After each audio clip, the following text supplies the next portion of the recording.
Hello, and welcome to A Brand New Day with BTS, a podcast dedicated to bringing you a day-by-day history and song discussion of the South Korean music group internationally known as BTS. In this episode, we talk about March 24th in BTS history and the song Wildflower by RM from the album Indigo, released in 2022. But first, a correction. In last week's episode, I said that the Change Part 2 performance at Dia Beacon wasn't filmed in an art exhibit. I'm kicking myself on this one because I really did think it was, but I couldn't find the info on the exhibit, so I thought I must have been wrong. Well, a lovely new listener found me the info. It was filmed at the Dan Flavin Untitled To You, Herner with Admiration and Affection exhibit, if anyone wants to look it up. BTS activity last week, March 15th to March 21st, Korean Standard Time. RM shared a post by Kim Han-ju about right place, wrong person. Jin posted photos from the Fred event that he attended. He looks amazing. We also got Run Jin episode 26, The Scorching Gourmet, where Jin took two guests to a Korean sauna for games and snacks. No official news from anyone else besides J-Hope, so let's get into that busy bee. The week was filled with a lot of teasers and promos for Mona Lisa, which was released on Friday. The song is definitely perfect for a fun performance song, so I can totally understand why Hobi premiered it ahead of time at the concerts. I can't wait to see it in person myself. I usually like performance versions of songs even more than the studio versions, so I'm sure it's going to be great. Hobi has also been posting dance videos to Mona Lisa on TikTok and Instagram. Other than Mona Lisa, J-Hope had two concerts in Chicago this past week. Hobi posted selfie videos at each soundcheck. Big Hit released a Hope on the Stage in Chicago short film as well that you can watch on YouTube. There was also a new FNX remix for Sweet Dreams, and Hobi posted a few videos taken from the filming of Sweet Dreams music video. One of J-Hope's interviews on Sirius XM also aired on K-pop specials. Hobi has another Sirius XM interviewing airing soon as well, so I'll probably talk about that one next week. He's also about to perform in Mexico City. I know a lot of ARMY in Central and South America will be attending, since that's the furthest south he's getting on this side of the world, so I hope you all have a blast. This day in BTS history, March 24th. March 24th, 2013.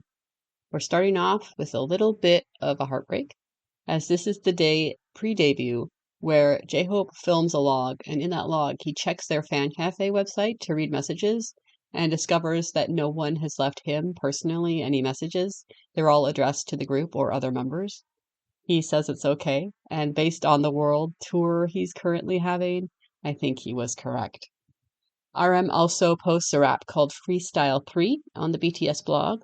The rap is about how he saw more than 20 trainees come and go during the last 3 years, and although many of the current members weren't in the original lineup for the group, he's proud of them and he's excited for debut and what they can accomplish together.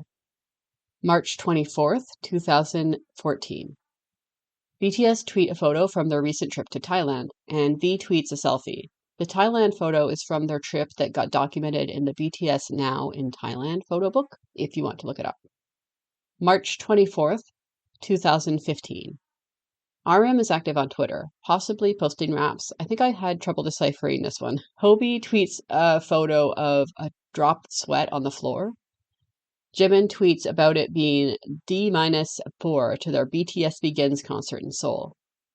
JK tweets selfies. RM recommends music and tweets about a website where you can find his mixtape.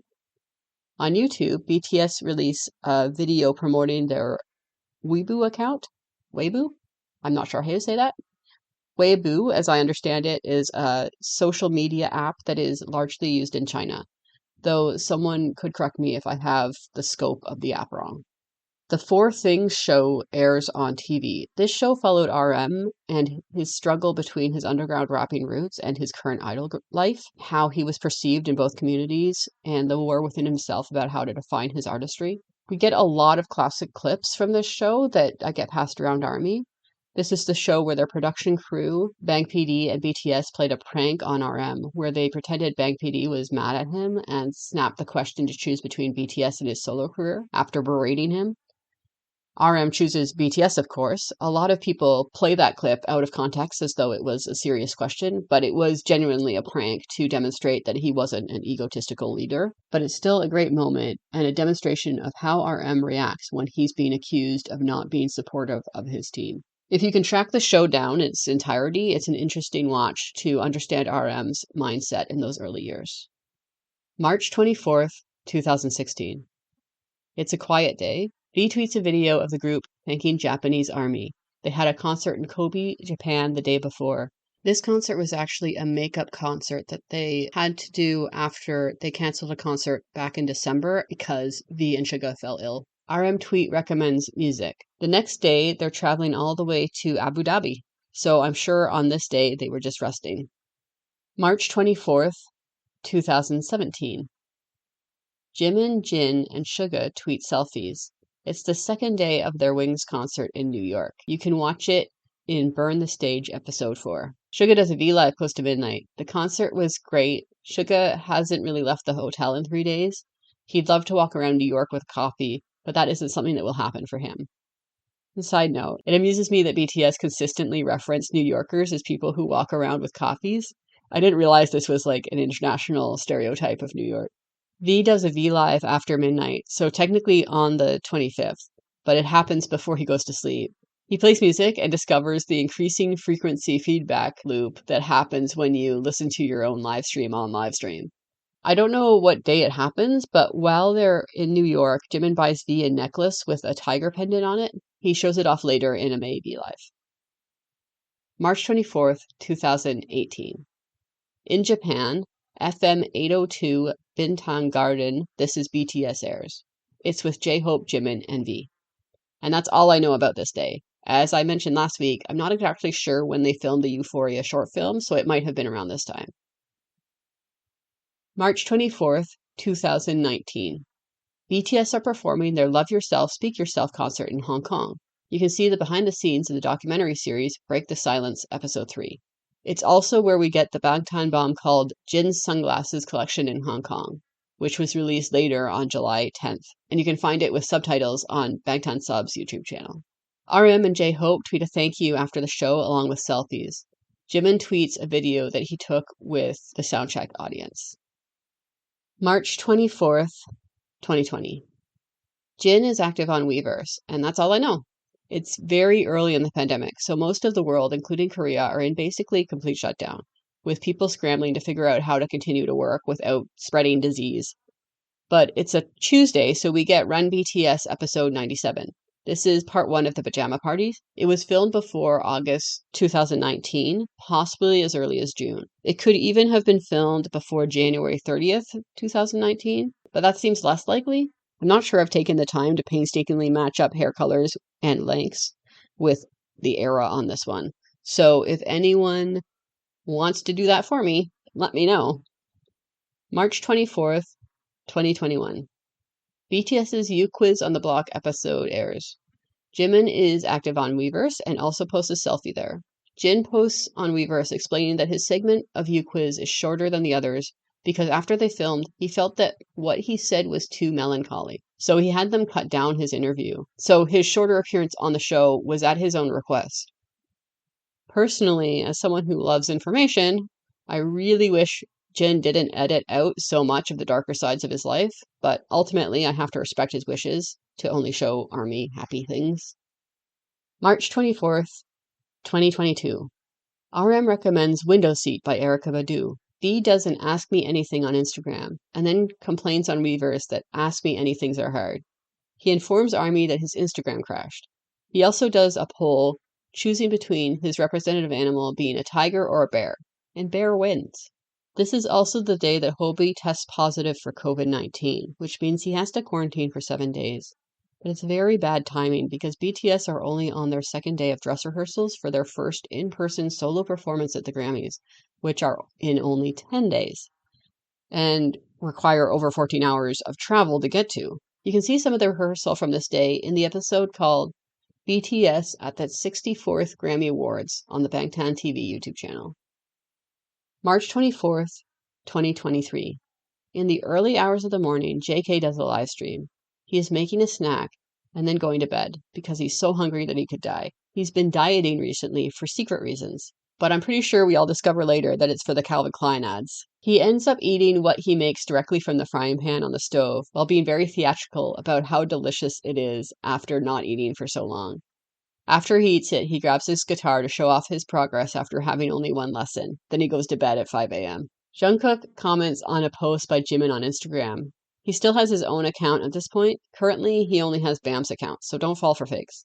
V posts pictures from the L photo shoot that he did, and a video of him dancing along to a scene in a film. But the biggest thing that happened on this day is that Jimin's first solo album, Face, is released, along with the lead single, Like Crazy. In North America, the episode of The Tonight Show with Jimmy Fallon airs that has Jimin as the guest and musical act. Back in Korea, RM posts about Like Crazy, pointing out that he helped with the lyrics. Hobi also posts about Like Crazy and is very proud of Jimin. Hobi also recommends the song Alone from Jimin's album and tells him he worked hard, along with crying emojis. Jimin himself is actually back in Korea doing a music bank pre-recording. Suga shows up to cheer him on. You can watch the behind the scenes in the Bangtan episode Jimin Face Music Show Promotion sketch. Before the day is over, RM posts a poem by Gi Hyung-do called Jealousy is My Power. V posts a screenshot showing he's about to watch Ginny's Kitchen episode 5, which is airing that night. He also asks what everyone is going to eat while watching. March 24th, 2024. Everyone's enlisted, but JK logs into TikTok and comments on a user's Standing Next to You dance video. And that brings us to this week. With J-Hope in the middle of his North American tour, he'll be traveling between Mexico City and San Antonio on the 24th. Song discussion. Wildflower by RM. Wildflower was the lead singer of RM's album Indigo, released on December 2nd, 2022. It's produced by Doc Skim and written by RM and Doc Skim. Personally, I've always loved Doc Skim's production choices. You may also know him from such amazing songs as Jimin's song Lie from the Wings album, Outro Tear from the Love Yourself Tear album, and he also did Hope World for J-Hope and Scenery for V. Wildflower is a very lyric and poetry intensive song, so I consulted multiple translations for this one. However, because my script got way too long when I included discussion translation discrepancies, I'm editing those parts out, so please know that I consulted Dualset, Bangtan Subs, the music video captions, and Papago. All quoted lyrics are the versions that I felt communicated best, and end up a kind of amalgamation of translations from all the sources. Let's start off with a better translation for the Korean title. In Korean, this song is not called Wildflower. It's more literally translated as Wildflower Works. That's because in Korean, this word for firework literally means flame flower play. It's an amusement or performance made out of flower-like flames. And if you think of what your typical firework looks like, that makes a lot of sense. They blossom in the sky from a single exploding bud and then fall towards the earth the way petals do when flowers die. So while RM is definitely talking about wildflowers in the song, it's likely better to picture them as wildflowers blooming like their own tiny explosions all around you, as though they're fireworks. In an interview with Zach Sang, RM described it as throwing wildflowers in the air above you. This is why fireworks and wildflower fields are contrasted so much in the music video. RM is marrying two things that sound similar in Korean, but are vastly different concepts. That of wildflowers and that of fireworks exploding in the air. RM explained in his comeback live and the Zach Sang interview that he's been trying to write a song with this concept since 2015. On April 29, 2017, RM posted a letter to the fan cafe about cherry blossoms blooming before their leaves sprout, the nature of self-confidence, the reason that he writes, and he mentions his mother's love of wildflowers that bloom peacefully.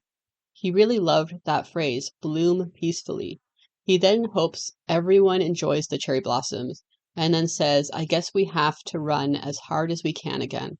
It's kind of uncomfortable not knowing what will happen in 10 years' time, wondering if I will still be here. But no matter what, I have to do this. I have to. He ends the post with, maybe rather than fireworks or cherry blossoms, we need wildflowers, the kind that grow peacefully. Basically, RM is discussing and debating the difference between explosions of beauty and peaceful longevity.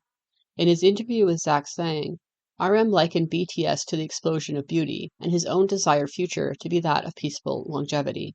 On that same day that he posted to Fan Cafe, April 29th, 2017, he films a log where he mentions that he has a lot of things on his mind and goes on a bit of a philosophical ramble about being in a constant transitional period. Nothing ever gets easy, though he believes people expect that writing has become easy for him. It's always tough. RM wants to be someone who is braver and who can do well even on his own. He still feels fearful and sad even though it's been 5 years, because that's just who he is. In the comeback live for Indigo, RM said that he always feels emotional when he thinks of this song, and he believes it will always be a song that represents him at the Korean age of 29. The Indigo album as a whole has the subtitle of being the last archive of RM's 20s. It was planned to be the last work before he entered the military, and going by Korean age, as the country did at the time, that would put him in his 30s by the time he came out. Now, of course, two things happened that made that not exactly true. One, RM was struck with inspiration and delayed his military service so that he could frantically make right place, wrong person. And two, Korea officially did away with the Korean age system, so although they still get it wrong, RM suddenly had more time left in his 20s than he thought. Nevertheless, I think Indigo really is the last archive of his 20s, as it was intended, because he worked on it from 2019 to 2022, and it contains songs such as this one with topics that he's been ruminating on for most of his 20s. I feel like I've jumped right into the meaning of the song, where usually I talk about the music video and the performances first.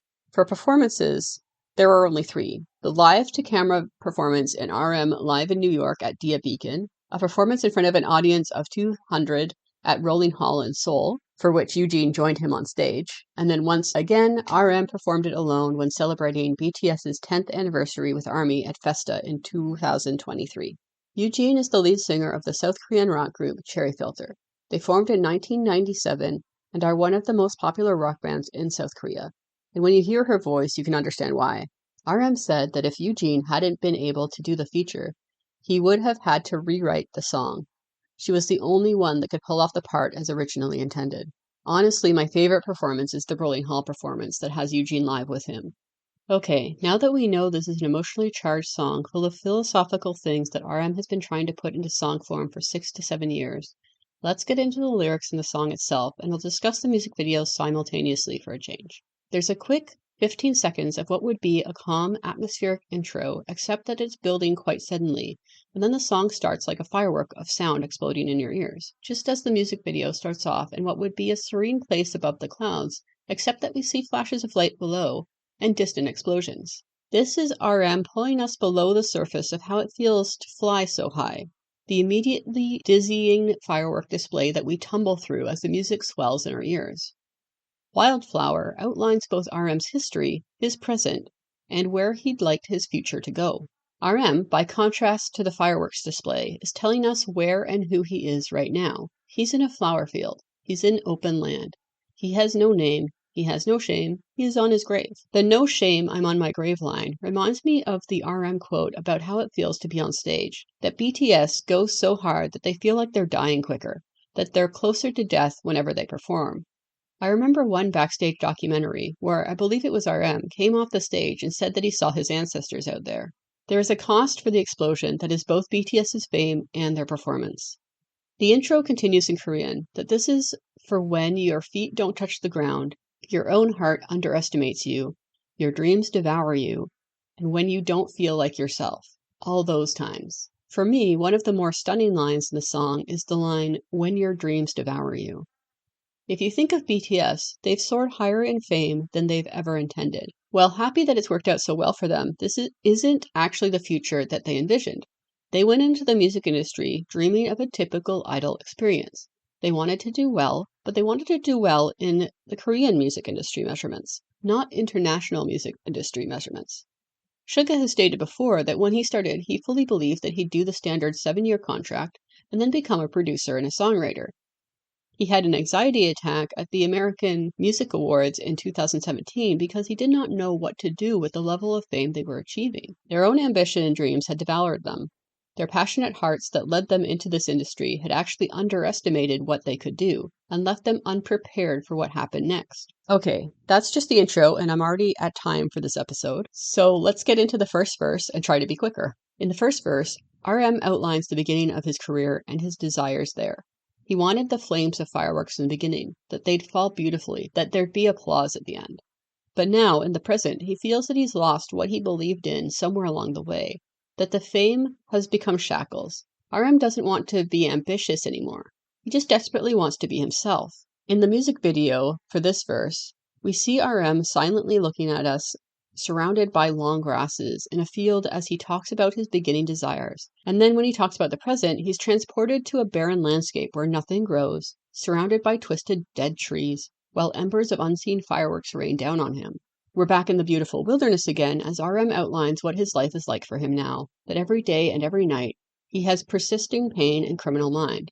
Personally, I think the criminal mind lyric is referring to a mind that betrays him, that makes life harder than it needs to be. RM has often spoken about having too many thoughts, anxiety or depression, or something else unlabeled that afflicts really intelligent people who can view all things from multiple angles at once. RM can't sleep because of the sound of his own heart, or possibly that mind of his constantly churning out thoughts and emotions. He's living a life that grew much bigger than what I was meant for, or bigger than what I deserved or can handle, depending on the translation. He has to ask himself where he could be right now, where's his soul, where's his dream? The "Yo, where's your dream" lyric has got to be a callback to No More Dream, their debut song in 2013, that asked the youth of Korea to consider what their dreams actually are, ignoring the pressure from their parents to be government workers or society telling them what success looked like. It was, at the time, a challenge to the youth to think for themselves and follow their own passions. RM asking himself that same question at the age of 29 is poignant. His life has gone at such an intensity and speed that he has to also ask himself if he's gotten swept away by the wave willingly or unwillingly. Is this his dream? Is this what he set out to do? Has he strayed from his path or stayed true to it? Eugene's voice soars on the chorus, and so too does the camera work in the MV.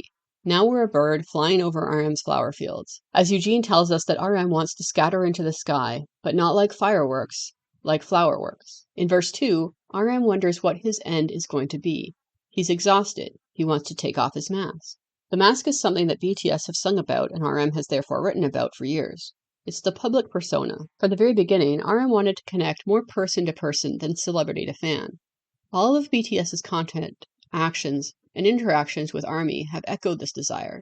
They pioneered things in the industry like behind-the-scenes clips on YouTube, personal logs, personal live streams, unscripted interactions. Rather than just appearing on variety shows or informal interviews, they allowed their fans to view them as humans. Once, Hobi mentioned watching some of their old content and wondering how it was that ARMY had fallen in love with them. They were so unpolished and ridiculous. But that was very much what drew their fans to them. The fact that we could see their personalities and their sincerity, even when it was awkward or cringy. But, that being said, that doesn't mean they don't still have masks. As I mentioned in episode 10, when I talked about snooze, Korea especially is a very unforgiving country when it comes to their idols. It's usually not welcomed when they're human.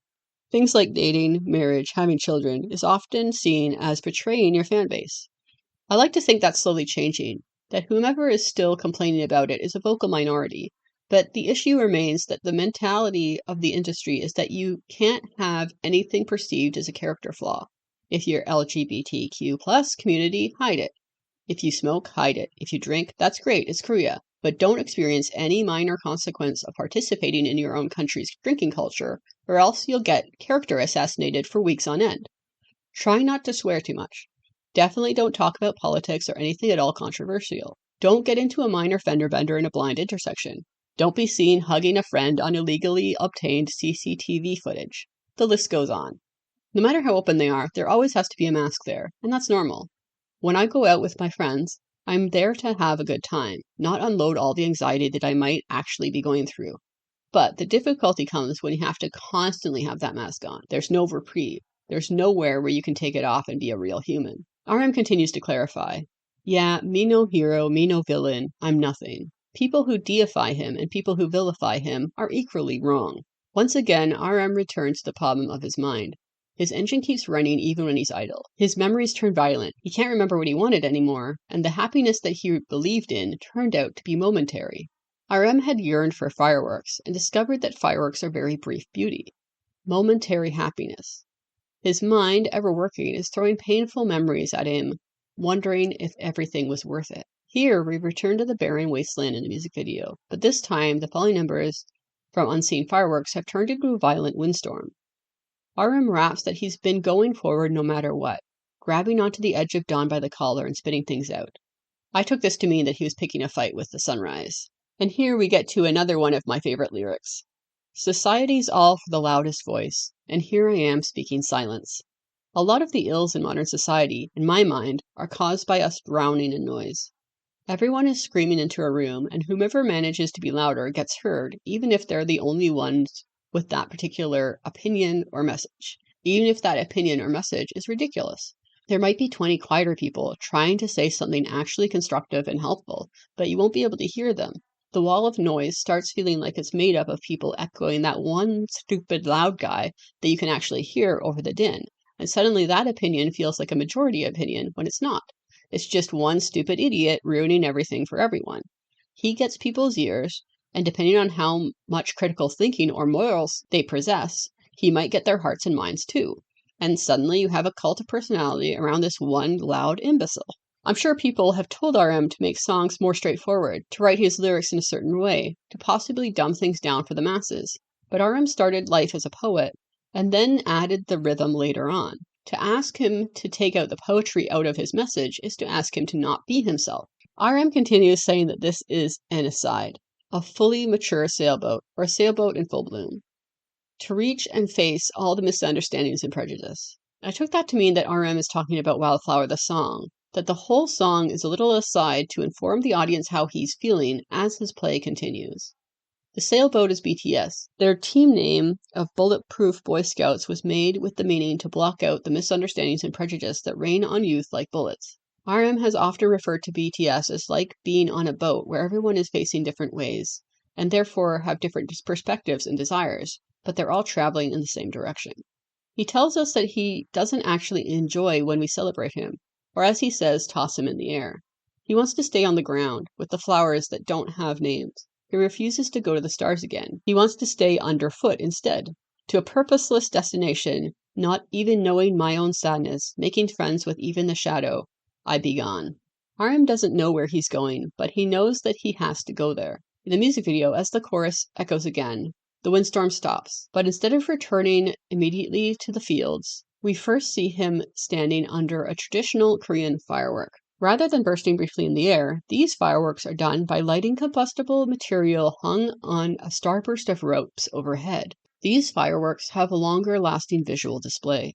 We soar only briefly over purple flowers in a field before we arrive in the final verse, where RM stands on the stage surrounded by the purple light of army. As Eugene sings to light a flower in the background, the lyrics here describe RM's new resolution. I pause and find myself gloriously barefoot.